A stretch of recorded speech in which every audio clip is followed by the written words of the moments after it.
Kazuwai vana vaMwari, kazuwai muri yeZimbabwe. Tinosangana mangwanani anhasi ari mangwanani esvondo rokutanga pagore ra 2021. Tichitenda Mwari wakatichengeta mugore ra 2020 ratakasangana nezvakasiyana siyana zvakaoma. Mwari wokudenga wakatichengeta ukatisvitsa mugore irori pasvondo rino iri svondo yokutanga mwedzi wokutanga wa 2021. Ndinokushuvirai goredzva rakanaka, ndinokushuvirai nyasha namakomborero aMwari. Ndini wenyu Bishop Amon D. Madao, President we-AFM in Zimbabwe. Tichitenda kusanganiswa panguva imwe chete yeshoko. Mugore rino tinofurira pamberi tichingoparidza shoko raMwari. Tinotarisira kuti masvondo anotevera tinenge takwisa nezvapupu zvezvinhu zvinoitwa naMwari nemabasa aMwari anobata mukati muupenyu hwavanhu, mukati memharidzo dzatinenge tichiparidza. Regai mangwanani ano ndinyengetere ndikumbire nyasha kuna Mwari kuti Mwari atikomborere panguva yeshoko. Baba vedu naMwari wedu muzita raJesu, tinokutendai nokuchengetwa nemi, tinokutendai nenyasha, tinokutendai nokufudzwa, tinokutendai netsitsi dzenyu. Baba makatichengeta uye munotichengeta. Ndinonamatira nokureverera vanhu venyu vagere mudzimba dzavo iko zvino, vari kufamba mudzinzira, vari kutyaira dzimotokari, vakateerera shoko rino ranichashumira nokutaura kwavari. Tinokumbira nyasha dzokunzwa nokunzwisisa nokugamuchira. Mwoyo yavanhu venyu ive ivhu rakaorera, mbeu yeshoko ibereke chibereko choupenyu usingaperi nechibereko chokuponeswa. Komborerai umwe noumwe uchanzwa shoko. Komborerai vanhu venyu, komborerai nyika yedu, komborerai kereke yenyu, vose vanotenda nevanovimba naKristu Jesu. Ndaisa nguva ino maoko enyu, ndipei nyasha dzokududzira. Batai muromo wangu tauro zvinobva pamwoyo wenyu. Ndizodzei nomweya mutsvene ndiparidze shoko renyu nomazvo muzita raJesu Kristu. Amen. Tinoda kuti tiverenge shoko raMwari. Richawana kubva kumagwaro maviri. Rokutanga kuna Genesis chapter number 1. Tichaverenga verse 1 kusvika pa verse number 3. Tigoverenga Evangeli ya Johane kuna Johane chapter number 1. Toverenga kubva pa verse number 1 kusvika pa verse number 4. Genesis 1 verses 1 to 3 inotaura ichiti: pakutanga Mwari wakasika denga nenyika. Nyika yakanga isina kugadzirwa, isina chinhu. Rima rakanga riripo pamusoro pemvura yakadzika. Mweya waMwari wakanga achigarira pamusoro pemvura. Mwari akati, chiedza ngachivepo, chiedza chikavapo. Johane chapter number 1 verse 1 kusvika pa 4. Pakutanga shoko rakanga riripo, shoko rakanga riri kuna Mwari, shoko rakanga riri Mwari, ireri pakutanga rakanga riri kuna Mwari. Zvinhu zvose zvakaitwa naye, kunze kwake hakuna kuitwa kunyangwe chinhu chimwe chakaitwa. Vupenyu bwaiva maari, vupenyu bwaiva chiedza chavanhu. Regai ndiverenga na verse 14. Shoko rakazove nyama rikagara pakati pedu, tikavona kubwinya kwake, kubwinya soko wakaberekwa mumwe chete waBaba, azere nenyasha nezvokwadi. Ndiri kuda kutaura pamusoro wenyaya inojairika, yakajairika, yandakanzwa kazhinji ichitaurwa navanhu vakawanda kuparidza kwavo nomumakereke avo, inoti pakutanga Mwari. Vanhu vanoita majokes, vanhu vanoseka neshoko irori. Asi nhasi ndinoda kuti Mwari ataure nesu, Mwari abate mwoyo yedu, Mwari aite chimwe chinhu chitsva pakutanga kwegore, pasvondo rokutanga iri Sunday yokutanga ya 2021. ndoda kuti Mwari akuitire nyasha, Mwari akuitire tsitsi kuburikidza neshoko irori. Ndichiti kwatiri tose vatereri, zvinokosha kwatiri kuti tange gore naMwari. Hatizivi kuti gore irori rinei kwatiri. Tinofanira kutanga naMwari nekuti unoziva ndiye Mwari. Hatizivi kuti chii chaitika kwatiri mugore irori, asi Mwari chete ndiye unoziva. Nekuda kwaizvozvo tinofanira kutanga 2021 naMwari. Hatizivi zvichawira vana vedu, hatizivi zvichawira nyika yedu, hatizivi zvichawira mhuri dzedu, asi Mwari wokudenga ndiye unoziva. Nekuda kwechikonzero ichocho tinofanira kutanga gore ra 2021 tina Mwari. Tinofanira kutanga gore ra 2021 naMwari. Ndoda kuti kwatiri vatereri, ramangwana redu riri mumaoko aMwari. Ramangwana remhuri yako riri mumaoko aMwari. Ramangwana ravana vako riri mumaoko aMwari. Ramangwana rebusiness rako, hauzivi zvichaitika nebusiness rako mugore ra 2021. Hauzivi zvichaitika nebasa rako mugore ra 2021. Nekuda kwaizvozvo unofanira kutanga gore uchiritanga uri muna Mwari, uchiritanga naMwari. Hauzivi zvichaitika muwaniso yako mugore ra 2021. Kune vazhinji muna 2020 vakarambana, kune vazhinji muna 2020 vakaomerwa neupenyu muwaniso dzavo. Iwe neni tinofanira kutanga gore rino tiri muna Mwari. Hatizivi zvichawira nyika yedu yeZimbabwe, asi toda kuti tange senyika norudzi tichitanga tina Mwari. Nekuti Mwari ndiye wakabata ramangwana redu, Mwari ndiye unoziva ramangwana redu, Mwari ndiye wakanyora ramangwana redu, iye Mwari ndiye ari kunyora ramangwana redu. Upenyu hwako istori iri kunyorwa naMwari. Upenyu hwako istori yakatonyorwa naMwari. Kutanga usina Mwari, kutanga mavambo asina maturo, kutanga gore usina Mwari, kutanga gore semunhu unotanga rwendo asina mepu yekwari kuenda. Kutanga gore usina Mwari zvakafanana nomunhu unotanga rwendo asina compass, asingazivi kuti north ndeipi, south ndeipi, east ndeipi, west ndeipi. Kutanga gore usina Mwari zvakafanana nomunhu unotanga rwendo rwake asina mwenje, asina upenyu. Bhaibheri rinoti vanovimba naJehovha havambofi vakanyadziswa. Kune vamwe vanovimba nomuchenjeri wavo, kune vamwe vanovimba nenjere dzavo, kune vamwe vanovimba noruzivo rwavo, vamwe ndevanovimba nemari dzavo, vamwe vanovimba nesimba ravo, vamwe vanovimba nen'anga, vamwe vanovimba nemachinda, vamwe vanovimba neurombwa hwavo, vanovimba nemishonga nemazango avanawo, vamwe ndevanovimba nebute nemidzimu. Asi vanovimba naJehovha havanyadziswe, vanovimba naJehovha havakundwe, vanovimba naJehovha havaparadzwi uye havaparari nekuda kwemamiriro ezvinhu zvichaitika mukati meupenyu hwavo mugore ra 2021.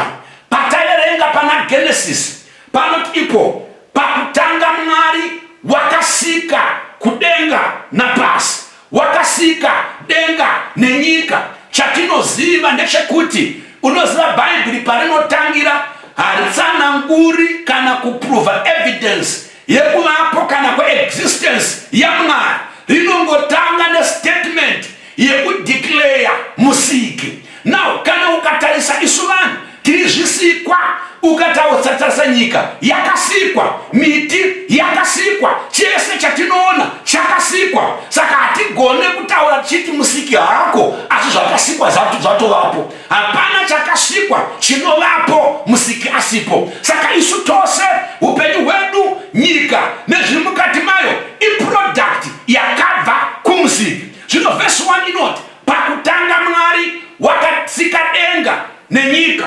Na nyaya yangu iri kutangira verse number 2 painoti nyika yakanga isina kugadzirwa, isina chinhu, rima rakanga riripo pamusoro pemvura yakadzika, mweya waMwari wakanga achigarira pamusoro pemvura.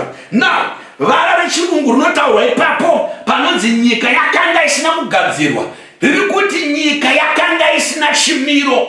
The world was shapeless, the world was without form and empty. Now without mu understand, munzwisana baba na namai amadzamu dzakaterera kuti Mwari watinoparidza uyu musiki wedenga na pasi, baba vaisheredu Jesu Kristu ndi Mwari unogadzira zvinhu zvisina chimiro achizvipa chimiro. Ndi Mwari unogadzira zvinhu zvisina kurongeka achizvironga zvichimira zvakanaka.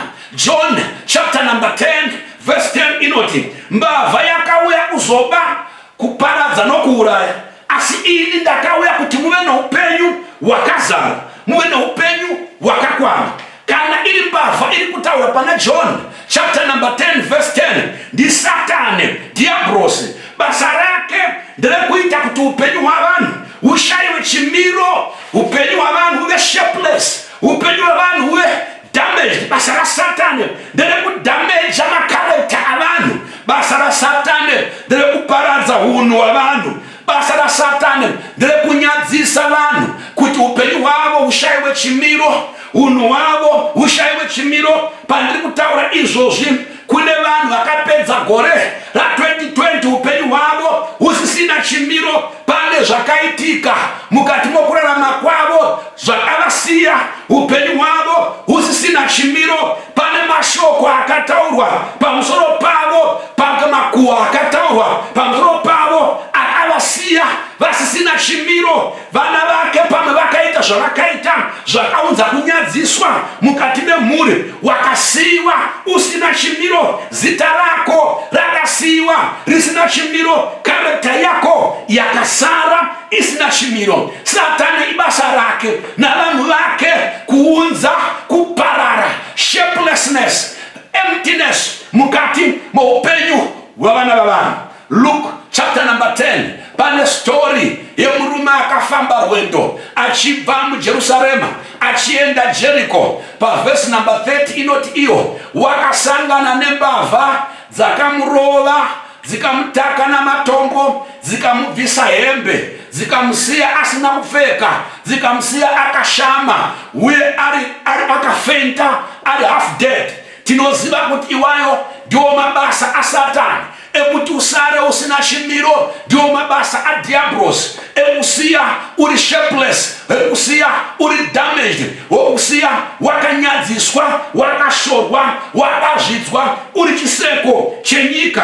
Asi tina Mwari unospecializa, tina Mwari unogona kugadzira zvisina chimiro zvichiva nechimiro. Kune zvakaitika muna 2020 zvakakusiya upenyu usina kumira zvakanaka, kune zvakaitika mubasa rako zvakakusiya upenyu usina kumira mushe, usisina chimiro, mari dzako dzisina chimiro, vana vako vasina chimiro, mhuri yako isina chimiro, utano hwako husisina chimiro. Asi rega ndikutaura hama yangu, ndiri kuparidza Jehovha Mwari une speciality, une profession yekugadzira kupa chimiro kune zvisina chimiro, kupa chiedza kune zviri murima. Mwari watinonamata ndi Mwari wenyasha. Mugore ra 2021 uchatena situation yako isina chimiro ichiwana chimiro. Ukatanga na Mwari muna 2021 hazvirambi zvakafanana nezvawakasangana nazvo muna 2020. Wakatanga na Mwari muna 2021 haurambi uchichema nezvakakuchemedza muna 2020. Wakatanga na Mwari muna 2021 haurambi uchiremerwa nezvakakuremera muna 2020. Kana ukatanga na Mwari ramangwana rako rakanaka, kana ukatanga na Mwari ramangwana rako rakajeka, kana ukatanga na Mwari ramangwana rako rizere nenyasha, rizere namakomborero, rizere nomufaro. Bhaibheri rati iro panguva iyo Mwari achisika nyika yakanga isina chimiro, uye yakanga iri empty, yakanga isina chinhu. Rima raikanga rakafukidzira mweya waMwari achifamba pamusoro penyika. patinotaura nyaya yenyika iri empty, nyika isina chinhu, nyika iyoyi inomirira vanhu. Kune vamwe vanhu vane upenyu hwave empty, usina chinhu, wapedza gore usina chinhu, nyika yakusiya usina mari, nyika yakusiya usina tariro, nyika yakusiya usina direction, hausina chiroto, hausina vision, hauchaoni ramangwana rako kuti rakamira sei. Nyika yakusiya usina utano, hausina chinhu, mufaro hauchisina, vision hauchisina. Nyika yakusiya usina rugare, rugare rwako rwakaenda na 2020, hauna chekubata, hauna pekutangira. Vanhu vari kukuseka, vamwe havashadi zvekuita newe. Unyange ukavafonera, vaya vaisifonera vachidavira vanodzima mafoni avo nekuti hauchina chinhu. Ndakadzidza mukurarama kwavanhu kuti shamwari dzedu dzinotida kana tiine chinhu, hama dzedu dzinotida kana tiine chatiinacho, asi kana usina chinhu, vashoma vanokufarira kana usina chinhu, vashoma vanokuda kana usina chinhu, vashoma vanoda kufamba newe nokutamba newe. Asi rega ndikutaurire, kana ari Mwari watinoparidza, kana ari Mwari musiki wako, kunyange upenyu hwako usina chinhu, kunyange upenyu hwako usina chimiro, unongokufarira wakadaro, unokuda wakadaro, une nyasha newe wakadaro. Muna Mwari mune tariro, muna Mwari mune ramangwana. Vamba gore uina Mwari, vamba upenyu hwako uina Mwari. Ndinoziva kuti mugore irori idzva umwe nomwe une zvakaronga kuti muna 2021 ndichaita zvekuti nezvekuti. Kune vamwe vakaronga kuroora, kune vamwe vakaronga kuchata, kune vamwe vakaronga kutanga mabusiness, kune vamwe vakaronga kuita zvechikoro. Izvozvo zvawakaronga kuti uite muna 21, rega kuzvironga usina Mwari, nekuti kana usina Mwari hauna chako chichabudirira, kana usina Mwari hauna chako chinofamba. Ukavamba zvinhu uri woga usina Mwari, mhepo dzikavhuvhuta muna 2021, chavavamba usina Mwari chinoparara, chavaronga usina Mwari chinokoromoka. Vamba gore rako uina Mwari, vamba ma-resolutions ako uina Mwari, vamba ma-dreams ako nema-vision ako uina Mwari. Mwari watinonamata ndi Mwari unotangira kushanda pasina chinhu, ndi Mwari unotanga kushanda musituation isina tariro. Paya panonzi wapererwa ndo panotangira Mwari, paya panonzi hauna chimiro ndo panotangira Mwari, paya panonzi hauna chinhu ndo panotangira Mwari. Mwari watinonamata ndi Mwari unopa tariro kune vasina tariro, ndi Mwari unopa upenyu pasina upenyu. Mwari wedu kugona kwake kunoonekwa patinenge takundikana. Mwari wedu simba rake rinoonekwa patinenge tapererwa nesimba. Mwari wedu kunyasha dzake dzinoonekwa paya patinenge tapererwa netariro. When you are empty and you are shapeless and your life is chaotic, pasina chinhu, ndo panotangira Mwari. Ndi Mwari unogadzira nzira, pasina nzira ndi Mwari unopa chimiro, vasina chimiro ndi Mwari unopa mufaro kune vasina mufaro. Paunenge wapererwa ndipo paanotangira, unogadzira chiedza pane rima, unodana upenyu pane rufu, achipa upenyu pane zvakafa. Pandiri kutaura kudai, utano hwakafa ngaurarame nekuda kwezita raJesu Kristu. Madreams akafa ngaararame nokuda kwaJesu Kristu. Tariro yakafa ngairarame nokuda kwaJesu. Mafinances akaparara ngaararame nokuda kwaJesu. Marelationships akaparara ngaararame nokuda kwaJesu. Shoko randinaro mangwanani ano nderinoti, pakutanga ndi Mwari, pakutanga tanga na Mwari, pakutanga kwegore kudai tanga uri muna Mwari, pakutanga kwegore kudai tanga uri pana Mwari, tanga uchifamba na Mwari, tanga uchishanda na Mwari. Paulo unotaura achiti kuna vakorinto wekutanga chapter 3 verse number 1, tiri vashandi pamwe chete na Mwari. Zvinoshandwa nomunhu aina Mwari zvinoendeka. Panofamba munhu aina Mwari haarashike, panofamba munhu aina Mwari unorarama upenyu wokukunda. Mwari watinonamata unotanga pasina chinhu. Tanga gore ra 2021 uina Mwari. Tanga project dzako za 2021 uina Mwari. Tanga maplans ako a 2021 uina Mwari. Pa verse number 3 Bible inoti Mwari wakataura akati, ngakuvepo chiedza pamusoro perima raivepo. Ngapavepo chiedza pamusoro perima rakanga riripo, chiedza chikavapo. Mwari watinonamata ndi Mwari watataura kuti unodana chiedza pane rima, unodana nzira ichivapo pasina nzira. Ndiri kutaura kudai umwe munhu upenyu wake huri murima, haazivi kuti uchabatei muna 2021, haazivi kuti uchaitei muna 2021. Vana vake vachawana school fees kupi? Vana vake vanoenda here kuchikoro? Vachipedza mabasa ake achafamba here? Rega ndikudze, Mwari wandituma neshoko kwauri iwe mtereri, panzvimbo yauri iyoyo, pauri kuchema ipapo, pawakaomerwa ipapo. Zvinonzi naJehovha, let there be light. Ngapave nechiedza munzira yako, ngapave nechiedza mumba mako, ngapave nechiedza mubizinesi rako, ngapave nechiedza muushumiri wako, ngapave nechiedza munyika yeZimbabwe. Pane rima ngapave nechiedza.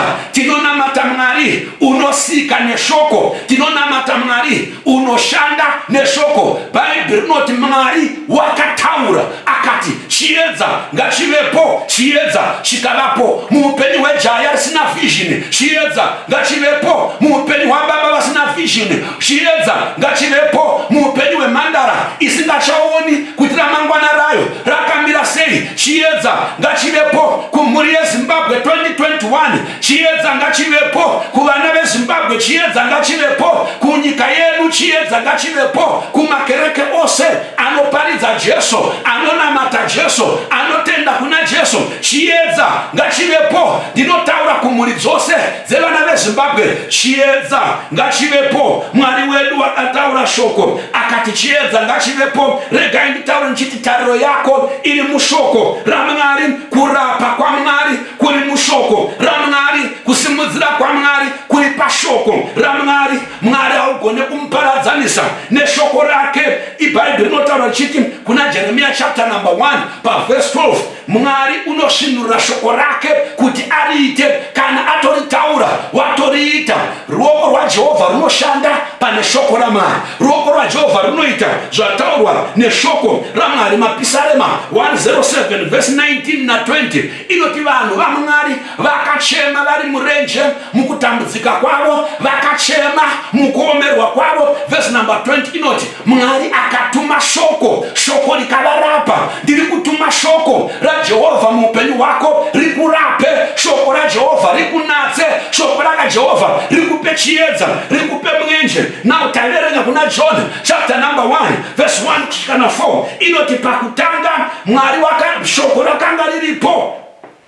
Kune munhu anonzi shoko, hanzi pakutanga shoko rakanga riripo. Shoko iri rakanga riri kuna Mwari, shoko rakanga riri Mwari ireri. Pakutanga rakanga riri kuna Mwari. Zvinhu zvose zvakaitwa naye, hapana chakaitika chakavapo chikasavapo nokuda kweshoko. Shoko ndiye akakonzera kuti zvinhu zvivepo. Shoko uyu murume wakanga aripo pakutanga, shoko uyu munhu wakanga aripo pakutanga. Verse 14 yazotsanangura ikati shoko rakazove nyama akaonekwa aine kubwinya kwa Mwari Baba, azere nezvokwadi nenyasha. Ndiye akanga aripo pakutanga, hapana chakavapo, sina kuvapo nokuda kwake. Shoko ari kutaurwa pano ndi Jesu Kristu, mwanakomana wa Mwari. Hakuna umwe, ndiye shoko rakanga riripo pakutanga.